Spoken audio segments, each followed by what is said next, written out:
Bhishma crowned Vichitravirya as the king of Hastinapura and immediately married him to the Kashi princesses Ambika and Ambalika to ensure that he would not misuse his newfound power.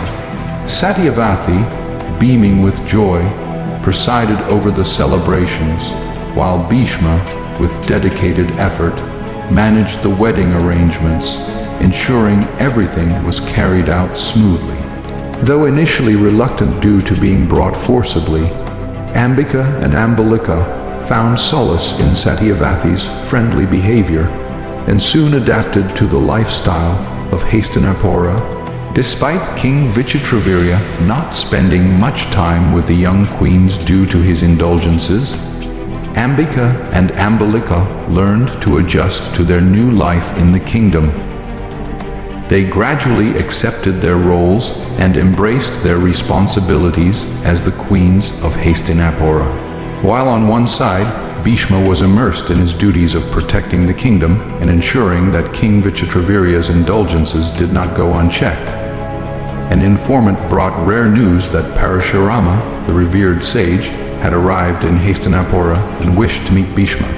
Elated at the opportunity to meet his esteemed guru after so long, Bhishma wasted no time and quickly made his way to Parashurama's presence. Although Amba stood beside Parashurama, Bhishma's focus was solely on receiving his guru's blessings. With deep respect, Bhishma bowed to Parashurama, who was moved by his disciples' reverence, bestowed his blessings upon him. Bhishma, perceiving Amba beside Parashurama, grasped the severity of the circumstance. Without hesitation, Parashurama broached the subject of Amba's anguish, elucidating how Bhishma's forcible abduction had led to her rejection by Salva and her imminent social ostracization. He implored Bhishma to elucidate the veracity behind her allegations. Acknowledging the truth in Amba's claims, Bhishma expounded upon the motivations for his actions. Hearing this, Parashurama accepted Bhishma's perspective as dharmic, yet remained resolute that the responsibility to right the wrongs done to Amba lay with Bhishma. He commanded that Bhishma marry Amba to rectify the irreversible harm done.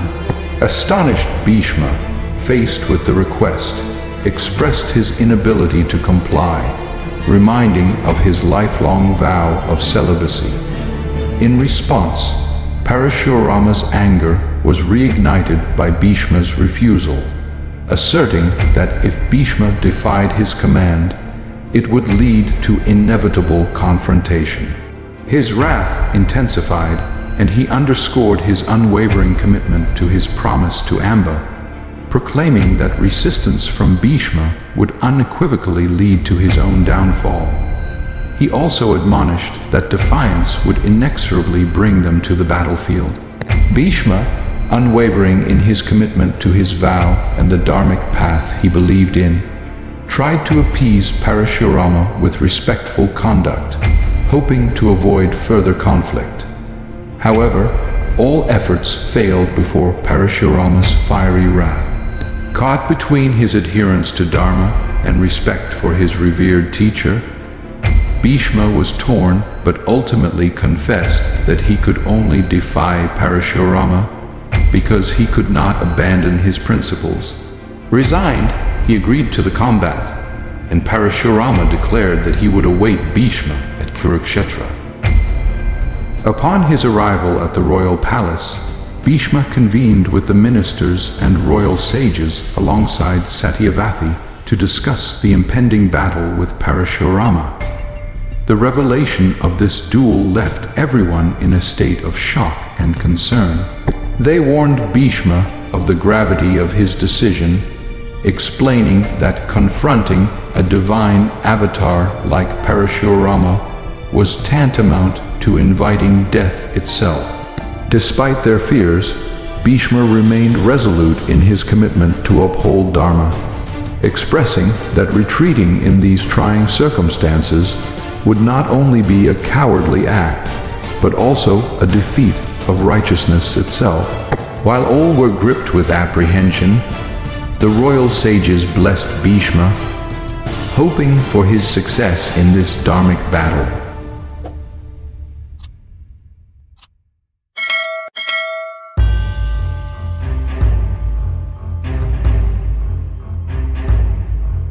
Bhishma stopped at the sacred banks of the river Ganga before he began his journey to the battlefield.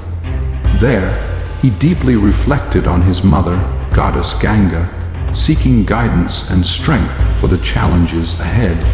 Miraculously, from the sparkling waters arose the ethereal form of Ganga, whose presence offered solace to him. With a serene smile, she listened as Bhishma confided the burdens he bore and detailed the looming conflict with Parshuram. With her soothing words, Ganga imparted wisdom to her son, affirming his unwavering dedication to Dharma and commending his resolve even in adverse conditions. She reminded him that Bhishma possesses the boon that death will not come to him until he allows it, and similarly, defeat will not come to Parashurama until he accepts it. Additionally, he is immortal, making this war seemingly one-sided. However, she reassured him that his actions were in the protection of Dharma, and thus Dharma would protect him in return. Empowered by his mother's counsel and fortified by the faith of his spiritual mentors, Bhishma set forth to Kurukshetra, filled with a renewed sense of purpose and an unshakable belief in the righteousness of his cause.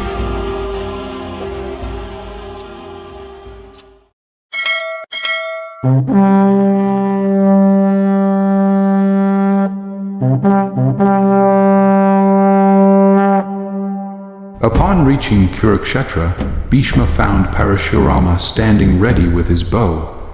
Bhishma protested, claiming it dishonorable to fight a dismounted adversary on foot. Parashurama retorted, declaring the ground he stood on as his chariot and the wind as his charioteer. Descending from his chariot, Bhishma drew his bow, encircling Parashurama with a flurry of arrows, demonstrating his devotion. In response, Parashurama showered flowers upon Bhishma through his arrows, bestowing his blessings.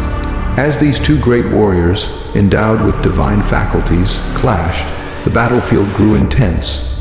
Bhishma, with precise accuracy, launched his arrows. Imbued with divine force, Parashurama neutralized them all, leaving none to reach him. For the first time in his life, Bhishma witnessed his arrows failing to reach their target. With a shockwave of realization, he understood the immense difficulty of the challenge that lay ahead. Parashurama's relentless barrage intensified, and as each arrow approached Bhishma, it split into many projectiles, each striking with increased ferocity. Bhishma shielded himself, the rhythm of arrows striking his armor echoing across the battlefield. Bhishma felt the endless assault of arrows like an eternal torrent, not finding momentary chances to retaliate amidst the relentless onslaught. Parashurama's remorseless volley continued, challenging Bhishma's every defense. As the battle wore on with countless arrows raining upon him, Amba, observing the intensity of Parashurama's power, felt a vindictive satisfaction against Bhishma's pride. Bhishma's protective armor began to falter under the relentless barrage of arrows. His chariot horses lay dead amidst the ceaseless rain of projectiles, and while many of his accompanying soldiers perished, those who survived retreated to a safer distance. Parashurama unleashed another arrow without giving Bhishma a chance to recover. The arrow transformed into a bolt of lightning that shattered Bhishma's chariot. As he leaped out to survive being hurled on the ground, raised like a wounded lion, and saw no trace of anger or joy on Parashurama's stoic face. Without a moment's delay, Parashurama released another arrow. Bhishma quickly caught it with his shield before it could strike him.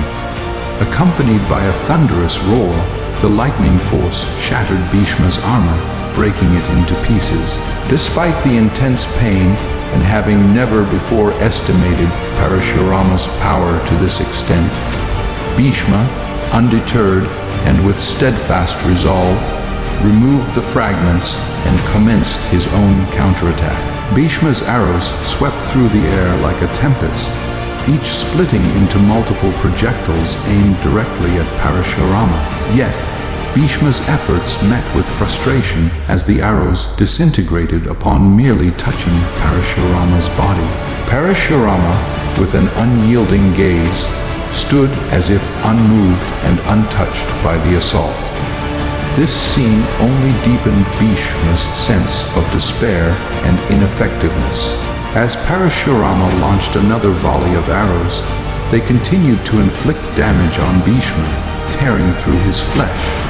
Despite the pain, Bhishma remained determined, skillfully maneuvering to evade the relentless barrage and counterattacking whenever possible.